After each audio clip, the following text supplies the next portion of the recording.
गरीब का plastic road dumper. Dinesh और उसका इकलौता बेटा रवि शहर शहर में जाकर प्लास्टिक के कूड़े उठाते थे।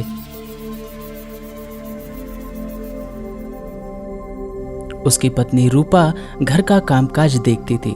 दिनेश का पूरा परिवार बहुत गरीबी में अपनी जिंदगी बिता रहा था। दिनेश और रवि दिन भर नदियों में, गार्डन में और रोडों पर प्लास्टिक उठाते और उन्हें इकट्ठा करके मनोज नाम के व्यापारी को बेच देते थे। जो भी पैसे उन्हें मिलते थे उसी से वो अपनी रोजी रोटी चलाते थे।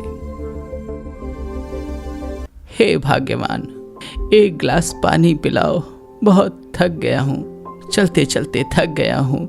तुम्हारा लाडला बेटा रवि कहाँ है? अभी तक कूड़े लेकर नहीं आया क्या? रूपा ग्लास में पानी लेकर आती है और कहती है, नालायक, कहीं टीवी देख रहा होगा। गधे को कितनी बार समझाया है टाइम पर घर आ जाया कर, मगर वो मेरी बात सुनता ही नहीं है। आने दो, आज मैं उसकी खबर लेता हूँ। लेकिन श्रीमती जी, वो टीवी पर देखता क्या रहता है? वही उसका फेवरेट प्रसारण, मन की बात या न्यूज, कहीं कोने में बैठकर देख रहा होगा। दोनों आपस में बात कर ही रहे थे, तभी अचानक रवि पीठ पर प्लास्टिक से कूड़े को लादकर घर पर आता है। अरे बेवकूफ, कहाँ था अब तक? पिताजी, मैं टीवी पर न्यूज़ देख रहा था, इसीलिए मुझे घर आने में देर हो गई। तुझे ये सब देखकर मिलता क्या है बेटा? तू अपने धंधे पर ठीक से ध्यान दे, जिससे हम लोगों का घर का खर्चा चलता रहे। पिताजी, मैं टीवी पर इसलिए ये सब देखता रहता हूँ क्योंकि हमारे भारत देश में क्या चल रहा है, हमारे देश में कौन कौन नई मशीनें विदेश से आ रही हैं, सरकार हम गरीबों के लिए कौन कौन सी स्कीम ला रही है जिससे हम लोग उसका फ़ायदा उठा सके। माँ, अब जल्दी से खाना लगा दो, मुझे बहुत तेज भूख लगी है। आज कौन सी नई डिश बनाई हो माँ? आज मैं तुम लोगों के लिए बहुत ही स्पेशल डिश बनाई हूँ जो तुम लोगों ने अभी तक खाया ही नहीं होगा। अरे भाग्यवान, क्या बनाया है? जल्दी लाओ। नई डिश का नाम सुनकर मेरे मुंह में तो पानी आ रहा है। दिनेश और रवि पैर हाथ धुलकर जमीन पर बैठ जाते हैं। रूपा किचन में जाती है और प्लेट से सूखी रोटी, नमक और प्याज लाकर दे देती है। रवि गुस्से से कहता है, माँ, ये क्या ला कर दे दिया? आपने तो बोला था कि घर में नई डिश बनी है। अपने बेटे की बातों को सुनकर रूपा रोने लगती है और कहती है, मनोज की दुकान 2 दिन से बंद है, जिसके कारण हमारे कूड़े अभी तक घर में ही पड़े हैं। कूड़े ना बिकने के कारण घर का राशन खत्म हो गया है। परसों की रोटी घर पे थी, मैंने सोचा तुम लोगों को ये रोटी खिला दूं, थोड़ी भूख तो मिट जाएगी। रूपा कहकर रोने लगती है। माँ, आप पहले रोना बंद करो।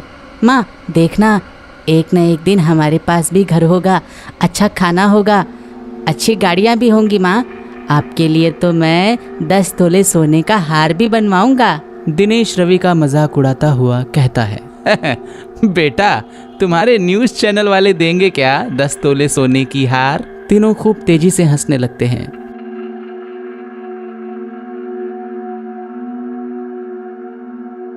एक दिन रवि टीवी देख ही रहा था, तभी अचानक न्यूज़ पर एक एंकर प्लास्टिक से रोड बनाने वाली मशीन के बारे में बताता है। रवि यह सुनकर बहुत खुश होता है, मगर कुछ ही समय बाद रवि दुखी भी हो जाता है जब उसको ये पता चलता है कि प्लास्टिक रोड बनाने वाली ये मशीन बहुत ही ज़्यादा महंगी है, तकरीबन 2 लाख रुपए की। रवि घर पर जाता है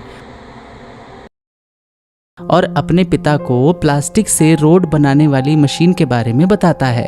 अपने बेटे की बातों को सुनकर दिनेश हंसने लगता है। अच्छा मजाक कर लेते हो बेटा, भला कहीं प्लास्टिक से रोड भी बनती है क्या? कुछ खाना पीना नहीं खाए हो का जो आज पगला गए हो? पिताजी, मैं सच बोल रहा हूँ, आपको ये मजाक लग रहा है क्या? रवि अपने पिता को मशीन के बारे में समझाता है। बेटा, हम वो मशीन खरीद कर करेंगे क्या? हमारे किस काम आएगी वो मशीन है? पिताजी, हम वो मशीन खरीदकर गांव-गांव में जाकर सस्ते दामों पर अच्छे और मजबूत रोड बना सकते हैं। अगर हम हमारे रोडों को अच्छे से बनाने लगेंगे तो हमें सरकार गांव-गांव में रोड बनाने का कॉन्ट्रैक्ट दे देगी और हमें खूब पैसे मिलेंगे। बेटा, तुम्हारे मुंह में घी शक्कर। अरे भाग्यवान, हमारे पास इतने पैसे आएंगे कहाँ से जो तुम इतनी खुश हो रही हो? पिताजी, हम अपना घर गिरवी रखकर सरकार से लोन ले लेंगे। सरकार हम गरीबों को 0% ब्याज पर लोन दे रही है। इसका अवसर हम लोगों को जरूर उठाना चाहिए पिताजी। ये ठीक रहेगा। दिनेश अपना घर गिरवी रखकर बैंक में से 2 लाख का लोन ले लेता है और प्लास्टिक से रोड बनाने वाली मशीन को खरीदने के लिए शोरूम में जाता है और 2 लाख रुपए शोरूम के मैनेजर को देता है।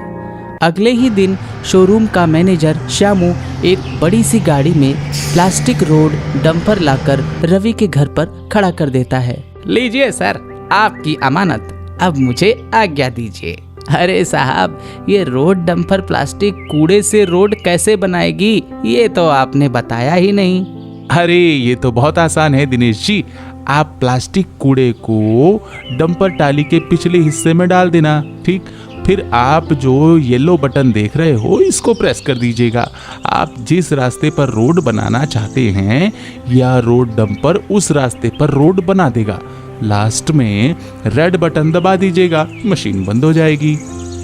मैनेजर ये कहकर वहां से चला जाता है।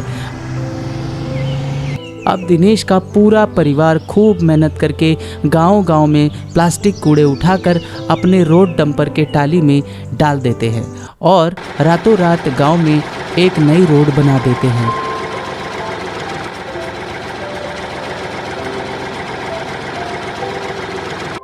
जब सुबह होती है, गांव में नया रोड देखकर वहां के लोग आश्चर्यचकित हो जाते हैं।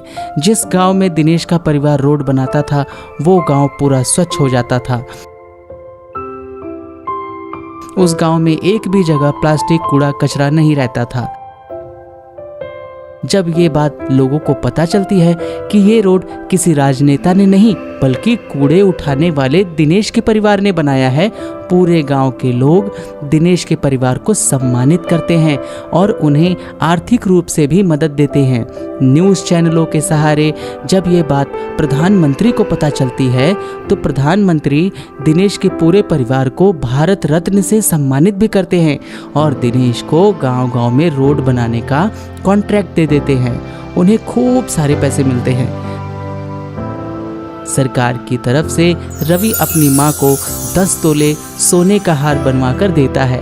हार पाकर उसकी माँ बहुत खुश होती है। दिनेश का पूरा परिवार अब खुशहाल भरी जिंदगी जीने लगा था।